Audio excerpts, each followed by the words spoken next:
TVT au cœur de l'information.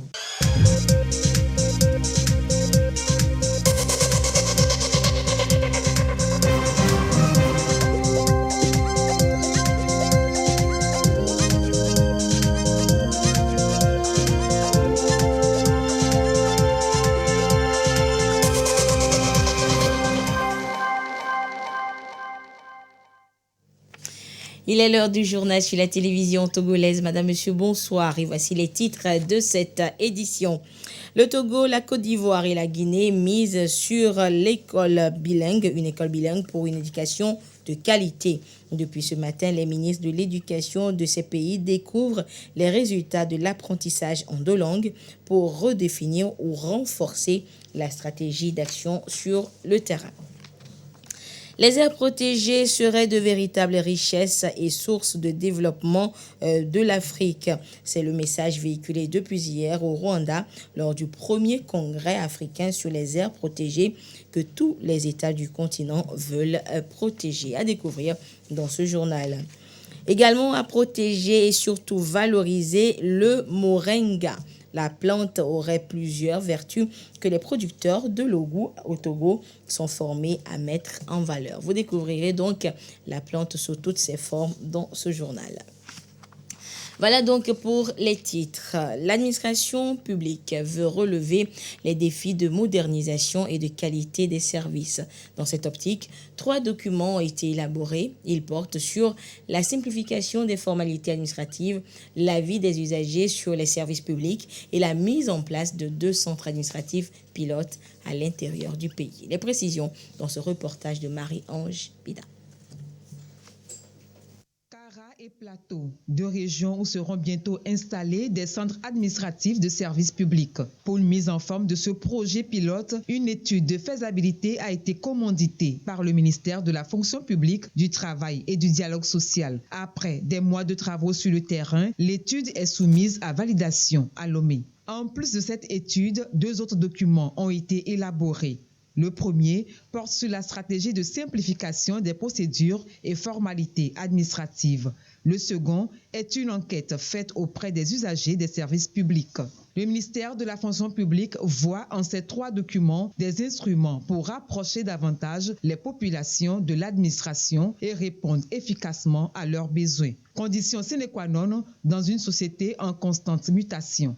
Le PNUD, partenaire de la rencontre, a invité les participants à intégrer au plus tôt les recommandations pour une prochaine mise en œuvre des réformes. Réformes qui vont accélérer la fourniture des services publics aux populations.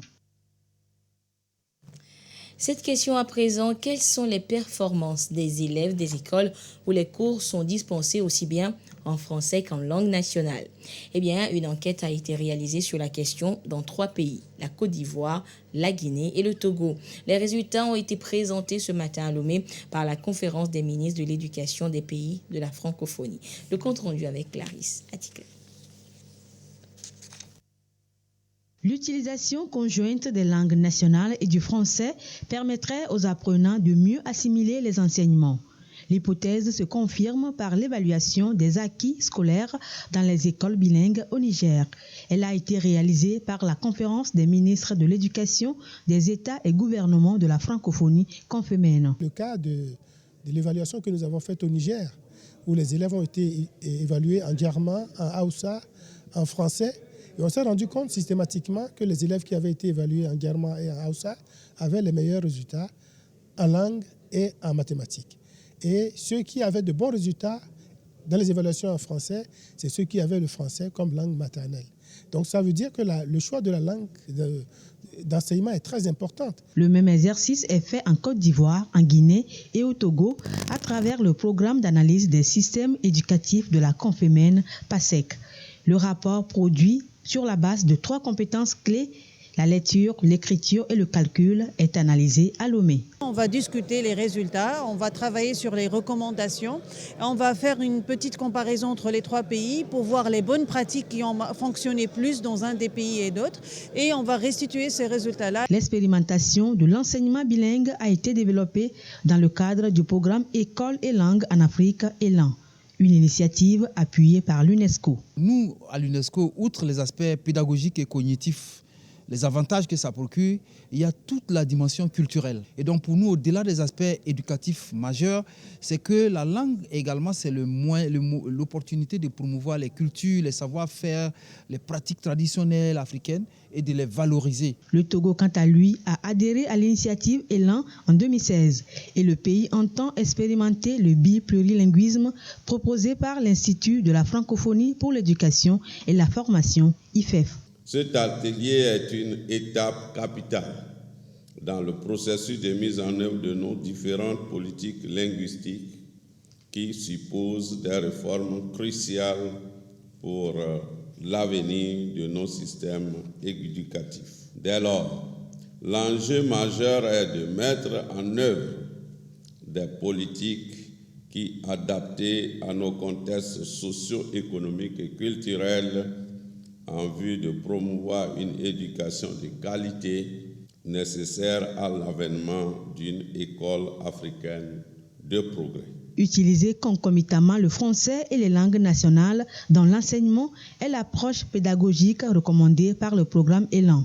À Lomé, les bases seront jetées pour la poursuite de cette expérimentation dans les systèmes éducatifs africains. Direction à présent Tikawa dans la Bina où 3 campagnes de vaccination animale ont démarré simultanément. Il est question de vacciner les volailles contre la maladie de Newcastle, les petits ruminants contre la peste porcine et administrer le vaccin contre la rage canine. Depuis la Bina, la correspondance de Nestor Mozo. Les efforts du gouvernement et de ses partenaires en matière de lutte contre les maladies animales se poursuivent.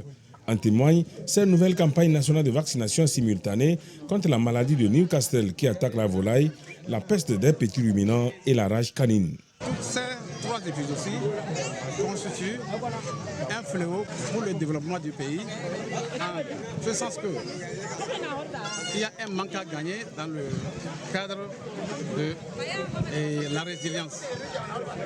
Puisque si nous prenons les petits ruminants, avec le revenu qu'on devait avoir au moment de l'apparition de la peste, on perd toute notre économie.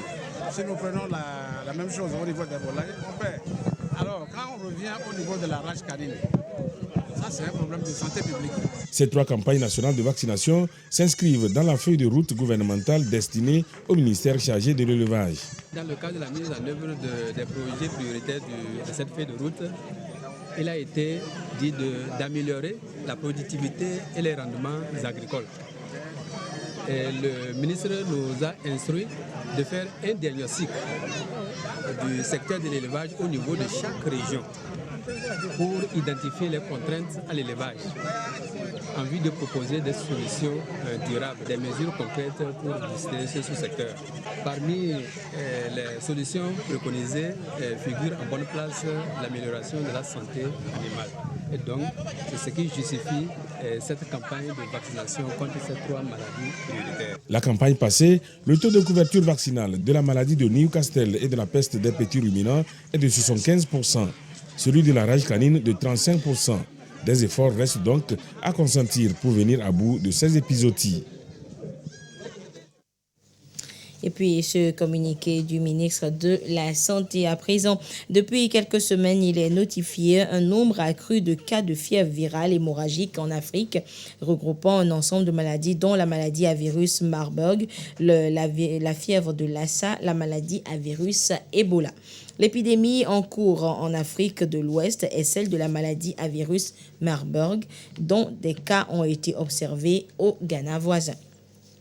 La maladie à virus Marburg est une fièvre virale hémorragique qui peut infecter toutes les personnes. Elle est contagieuse et grave. L'homme est généralement contaminé par une exposition prolongée aux manipulations de chauves-souris. Ensuite, la maladie se propage dans la communauté par transmission interhumaine de personne à personne, par contact direct avec du sang, des sécrétions, des organes ou des liquides biologiques de personnes infectées ou avec des surfaces et matériaux contaminés. Cette maladie se manifeste par des signes ordinaires analogues à ceux des autres fièvres virales hémorragiques, fièvre, faiblesse intense, maux de tête, irritation de la gorge, douleurs musculaires, thoraciques ou abdominales, nausées, vomissements, diarrhée et autres. Ces signes peuvent s'accompagner ou non de saignements. Face à ces situations, le ministère de la Santé, de l'Hygiène publique et de l'Accès universel aux soins a pris des dispositions, et ces dispositions entre autres, le renforcement de la surveillance épidémiologique à travers l'alerte précoce, la notification et les investigations, l'organisation de la prise en charge d'éventuels cas, la sensibilisation de la population surtout à risque sur les mesures préventives et la conduite à tenir devant des signes de suspicion. Le ministère de la Santé invite les populations à une vigilance accrue et à l'adoption des comportements suivants pour éviter de contracter cette maladie. Se laver régulièrement les mains à l'eau et au savon. Éviter tout contact avec le sang, les selles, les urines, la salive, les vomissures et autres liquides biologiques d'une personne suspecte. Éviter de manipuler en l'absence de toute mesure de protection adaptée le corps d'une personne suspectée et décédée de maladie et à virus Marburg. Éviter d'être exposé aux chauves-souris ou de les manipuler. Devant toute suspicion, informer le personnel du centre de santé le plus proche pour une prise en charge rapide et adéquate. La maladie à virus Marburg peut être guérie si elle est détectée et prise en charge précocement dans un centre de santé. Le ministre en charge de la santé compte sur le civisme et la vigilance de tous dans la lutte contre cette maladie. Et c'est un communiqué signé donc par le ministre en charge de la santé, professeur Moustapha Mijiawa. L'Union des chambres régionales des métiers du Togo a tenu une assemblée consulaire du côté de Kara. Et c'est la toute première de la nouvelle mandature. Et ce fut l'occasion pour le nouveau bureau donc de planifier les activités à mener pour les 6 prochains mois de l'année. Nestor Mozo. Les élections à tous les niveaux des chambres de métiers entre février et mai 2022 ont permis de choisir les délégués consulaires qui vont siéger pour un mandat de 4 ans. Depuis son investiture le 13 mai dernier, le bureau élu de l'Union des chambres régionales de métiers UCRM s'active à ressortir et à faire connaître les grandes lignes de cette mandature. C'est dans le prolongement de cet exercice que se tient cette assemblée consulaire. Elle est placée sous le thème « Les chambres de métiers dans la dynamique de développement socio-économique du Togo ». Le thème en dit beaucoup. Nous avons toujours dit depuis notre investiture que l'État togolais fait beaucoup pour le secteur de l'artisanat. Notre mission, c'est de rendre véritablement visibles ces différentes actions. Nous devons accompagner le gouvernement dans cette noble tâche qu'est la quête du bien-être de l'artisan togolais. Nous devons le faire par plusieurs actions. D'abord la sensibilisation et ensuite la formation, le perfectionnement de nos artisans et artisans. L'UCRM constitue l'un des nombreux fruits des réformes opérées dans le secteur de l'artisanat. Elle a été mise en place en 2016 à la suite du Conseil permanent des chambres régionales de métiers pour plus d'efficacité et une meilleure coordination des activités de promotion du secteur dans les régions.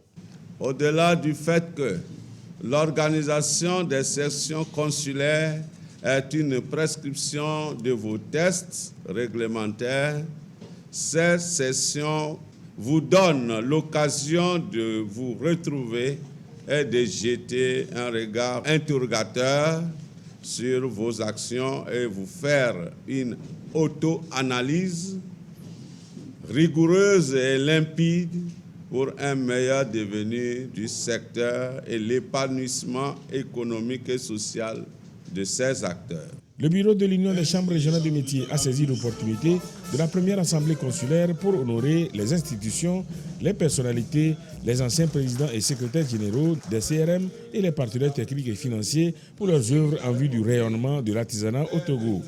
Pour marquer aussi la tenue de l'assemblée consulaire de l'UCRM, les participants ont fait le déplacement sur le site de construction du siège propre de la Chambre régionale de métiers Kara pour y mettre des plans en terre. Une manière pour eux de s'inscrire dans la mission du gouvernement de faire du Togo un pays vert d'ici à 2030. Hors du Togo, en République démocratique du Congo, l'ancien patron de l'UDPS, le parti au pouvoir, Jean-Marc Kabound, change de manteau. Il vient de créer un nouveau parti, cette fois de l'opposition, et son nom, Alliance pour le changement. Après l'UDPS, dont il a été le secrétaire général puis président par intérim, c'est désormais au sein de l'Alliance pour le changement que Jean-Marc Kabound poursuivra son combat politique en République démocratique du Congo. C'est lundi qu'il a présenté cette nouvelle formation politique de gauche et c'est à l'opposition que le désormais ex-bras droit du président congolais s'exprimera.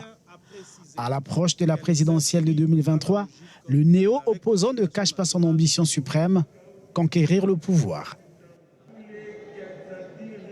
Lundi, lors de sa conférence de presse, Kabound n'a pas mis des gants. L'ex-vice-président de l'Assemblée nationale congolaise a qualifié le président congolais de grand danger au sommet de l'État.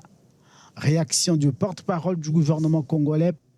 S'il y a une chose qui sévit bien en RDC, et c'est parfois même de trop, d'après certaines personnes, c'est la liberté d'expression. Alors que le secrétaire général du parti présidentiel sera devant les médias mercredi pour évoquer, souligne-t-on, des questions brûlantes de l'heure.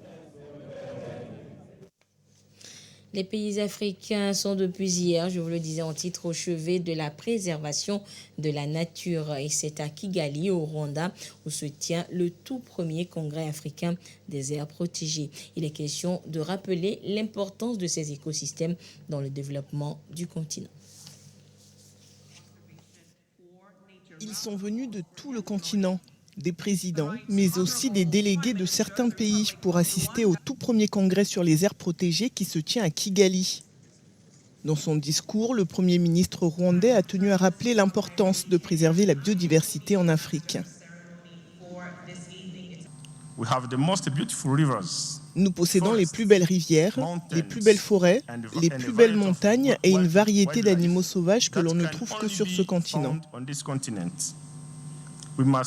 Nous devons donc tout mettre en œuvre pour protéger et conserver cette diversité. En 50 ans, le continent qui abrite un quart de la biodiversité planétaire a perdu plus de 50% de ses écosystèmes.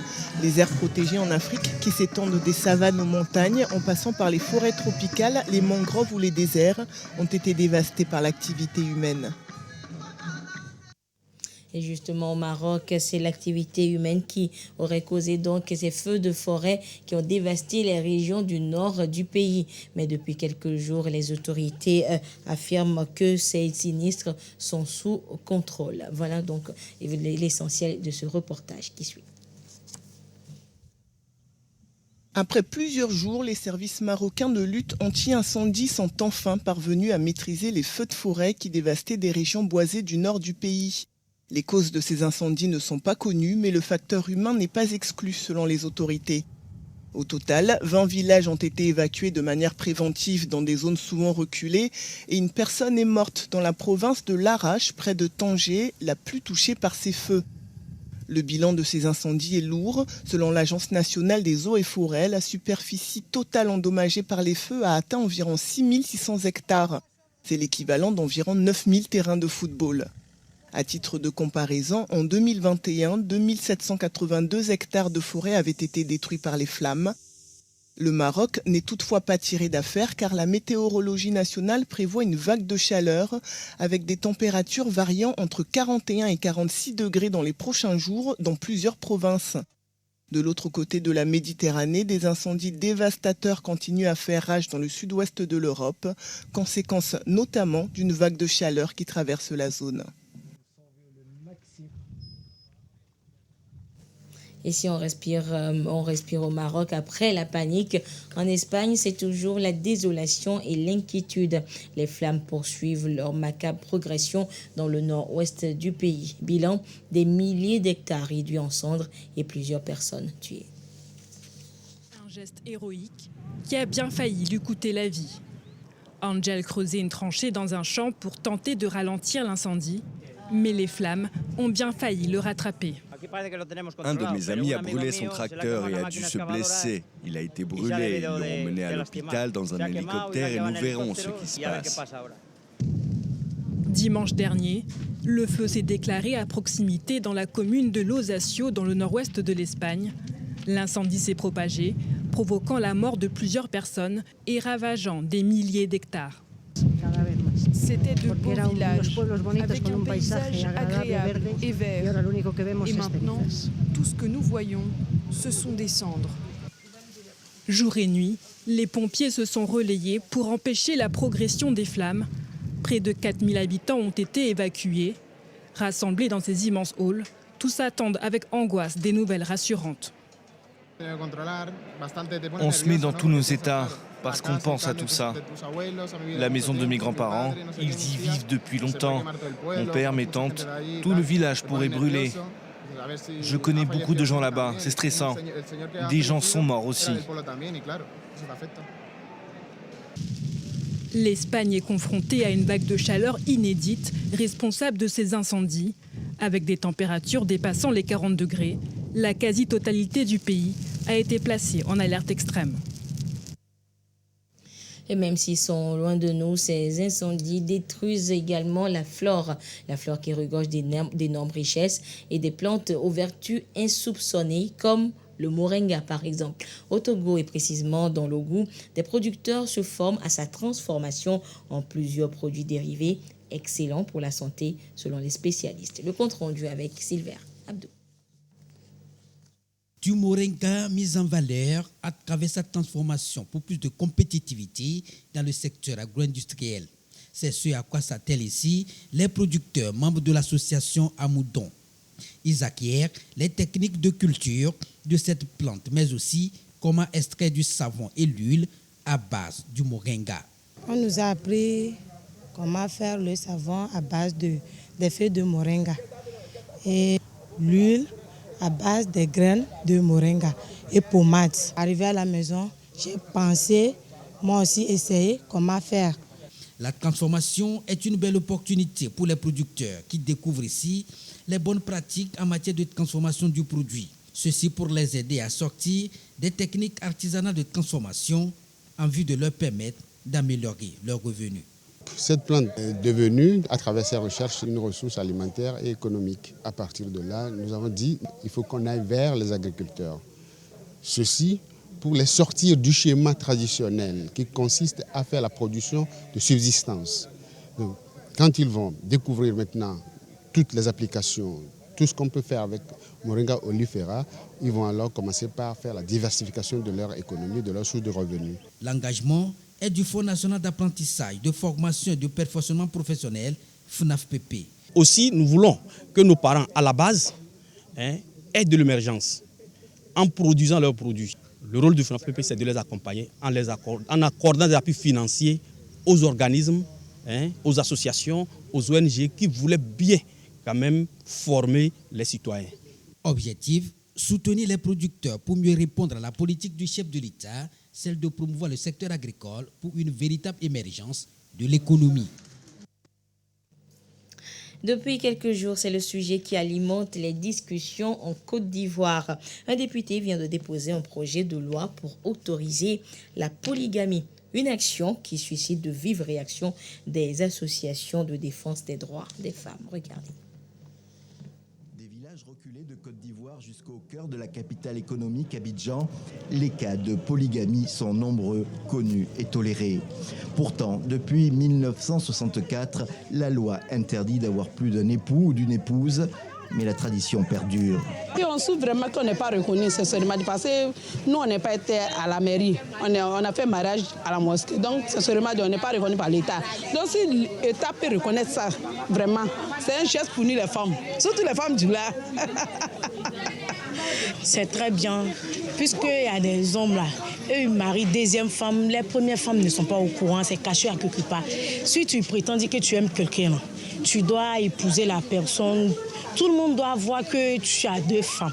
Moi, je ne trouve pas ça nécessaire de cacher une deuxième femme. Ça, c'est mon point de vue. C'est très bien de reconnaître ça par l'État. Le grand problème de ces secondes, voire troisième épouses non reconnues par la loi est qu'elles peuvent tomber dans une grande précarité. Ainsi, en cas de décès du mari, elles ne peuvent prétendre à aucun héritage. Une exclusion et une hypocrisie généralisée pour le député de la majorité Sangaré Yacouba. Celui-ci vient donc de déposer une proposition de loi très discutée qui remet en cause le principe de la monogamie. Pourquoi la loi refuserait donc de sécuriser les femmes qui sont dans cette situation? Si la loi de la nation est la monogamie, vous imaginez que près de 50%, c'est-à-dire la moitié de la population, est déjà exclue du champ de cette loi. Alors, donc, pour être équilibré, il faut laisser au choix. Mais à Abidjan, la proposition de loi rencontre l'opposition des féministes. Elles y voient un recul pour la condition des femmes. On ne peut pas dire à une femme qu'on l'aime, l'épouser, et ce jour-là lui dire il faut que tu signes une option pour que demain, quand je te verrai vieillir, quand je te verrai fatigante, je puisse en prendre une autre. Évidemment, on n'oblige pas la dimension économique, qui est que la polygamie n'est pas donnée à tout le monde. Et la forme d'égoïsme et d'absence de générosité revient là. J'ai de l'argent, je peux en épouser autant que je veux. Alors qu'on ne parle pas d'épouser, je peux en acheter autant que je veux. Et il faut rappeler peut-être à ces messieurs-là que la femme africaine, ce n'est pas du bétail, ce n'est pas du produit à vendre. Selon la loi ivoirienne, la polygamie peut être punie de plusieurs mois de prison, mais ces peines ne sont jamais appliquées. Et puis, vous êtes au Bénin, vous n'avez pas encore eu la chance d'admirer les 26 trésors royaux d'Abomey restitués par la France en novembre dernier. Eh bien, la session d'exposition de ces œuvres donc est prorogée. Regardez. C'est une séance de rattrapage. Et ceux qui n'avaient pas pu profiter de la première exposition n'ont pas voulu refaire la même erreur. Les voilà dès le jour de la réouverture. Je ne voudrais quand même pas encore laisser le temps. On ne sait jamais quand est-ce que ça va... Peut-être des occupations vont m'empêcher encore de venir voir. Donc c'était mieux pour moi de venir dès le premier jour. C'est parfait. C'était inespéré, c'est parfait. Vraiment. Pourquoi inespéré? Je pensais que c'était fini. Je ne pensais pas qu'il prolongerait l'exposition. Mais apparemment, il y a eu tellement de succès que finalement, ça a été prolongé et j'en ai profité. Le succès a en effet été énorme. 200 000 visiteurs en 3 mois, jusqu'à 15 000 personnes par jour qui contemplent les trésors royaux d'Abomey, les 26 œuvres restituées par la France au Bénin l'année dernière. Théo Atrokpo, un des guides de l'exposition, se souvient encore des files d'attente démentielles. Je voyais des gens descendre des escaliers, contourner dans la cour de la présidence, aller juste à l'entrée de la présidence, et encore des files juste devant l'Institut français. Je sais que c'était au-delà de la folie, parce que nous-mêmes, on est dépassés, on reste là, on regarde, on me dit, mais franchement, qu'est-ce qu'on va faire de tout cela? Comment est-ce qu'on va s'en sortir? Personne ne s'attendait à un tel engouement. C'était d'ailleurs l'un des arguments des détracteurs du projet de restitution. Certaines mauvaises langues prétendaient que ces œuvres volées par la France il y a 130 ans n'intéressaient pas les Béninois. Ils sont aujourd'hui contredits. Une satisfaction pour le ministre de la Culture béninois, qui avoue tout de même être lui-même surpris d'un tel succès. Nous nous attendions au départ à avoir 15 000, 20 000 visiteurs. Au final, nous en avons eu 200 000. Donc c'était un vrai succès populaire. Et sur les 200 000 visiteurs, nous avions plus de 90% de Béninois. Cette deuxième exposition se prolonge jusqu'au 29 août au Palais présidentiel à Cotonou. L'entrée est gratuite et pour éviter les trop grosses affluences, il est désormais obligatoire de s'inscrire sur Internet.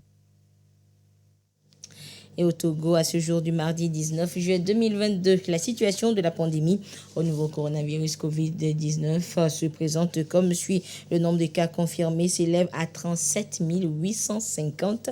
29 nouveaux cas enregistrés depuis hier. Le nombre de personnes guéries est de 37 314. 7 nouveaux guéris depuis hier. Le nombre de cas actifs s'élève à 260 et le nombre de décès est passé à 276. Un nouveau décès a malheureusement été enregistré depuis hier. Et c'est un communiqué du ministre en charge de la Santé, professeur Moustapha Mijiawa. Et on termine avec cette bonne nouvelle pour les jeunes élèves, les jeunes apprenants, les vacanciers. Et bientôt, Lomé va vibrer au rythme de Move Summer Act 7. L'initiative de Move Africa Togo pour ainsi divertir au maximum les jeunes vacanciers, les jeunes en cette période de vacances. Et à partir donc du dimanche 28 août, la plage en face de l'hôtel de la Paix sera prise d'assaut par les amoureux, les amateurs de la bonne musique et de la bonne ambiance. Le compte rendu avec Sandra Asiague. Dans un peu plus d'un mois, la plus grande attraction des vacances, le Move Summertime, est de retour. Un événement qui réunit des artistes de renom. Au menu, des prestations en live, des concours de danse et bien d'autres jeux. La 7e édition de Move Summer promet. Après 2 ans d'interruption due à la crise sanitaire, nous sommes là aujourd'hui pour annoncer à tous les médias que si tout va bien, nous serons à la plage en face de l'ancien hôtel de la Paix à partir du 28 août pour célébrer la musique togolaise, la culture togolaise avec beaucoup d'activités, beaucoup plus d'innovation. Cette année, c'est un nouveau monde qui va vous présenter beaucoup de surprises.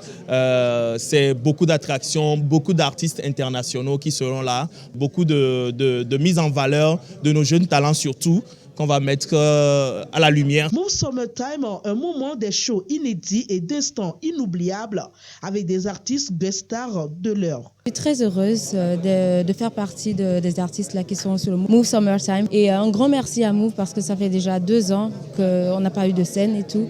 C'était vraiment, vraiment lourd, c'était lourd à porter. J'espère que mes fans seront nombreux à être là et à partager ce moment avec moi, l'harmonie, la joie, l'émotion, ce sera au rendez-vous.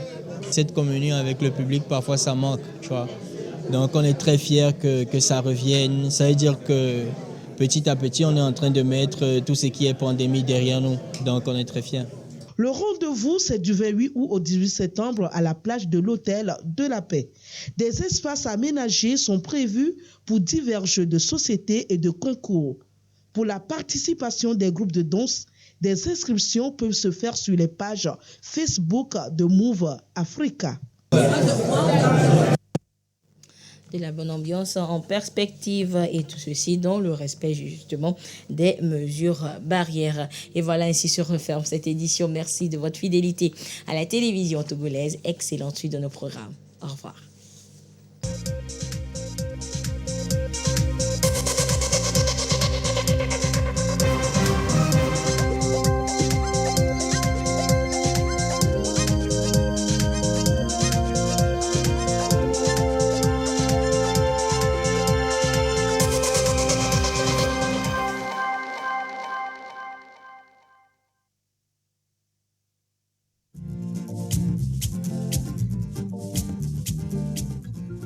Lomé, la capitale du Togo, accueille du 19 au 23 juillet 2022 2 grands événements organisés par le ministère des Enseignements primaires, secondaires, techniques et de l'artisanat en collaboration avec le programme Élan de l'Institut de la francophonie pour l'éducation et la formation IFEF et la représentation de l'Organisation internationale de la francophonie OIF pour l'Afrique de l'Ouest, CRIPAO, un atelier de restitution des résultats de l'évaluation des acquis scolaires en contexte bilingue réalisé par le programme PASEC de la Confémène dans 3 pays partenaires du programme Élan, à savoir Côte d'Ivoire, Guinée et Togo. Cet atelier sera suivi d'un symposium sur l'enseignement bilingue au Togo qui permettra d'établir le bilan et d'envisager les perspectives suite à l'expérimentation qu'a connue le pays. Ces 2 événements réuniront les cadres de l'éducation et acteurs politiques, experts, partenaires techniques et financiers des pays concernés. Pour plus d'informations, restez connectés.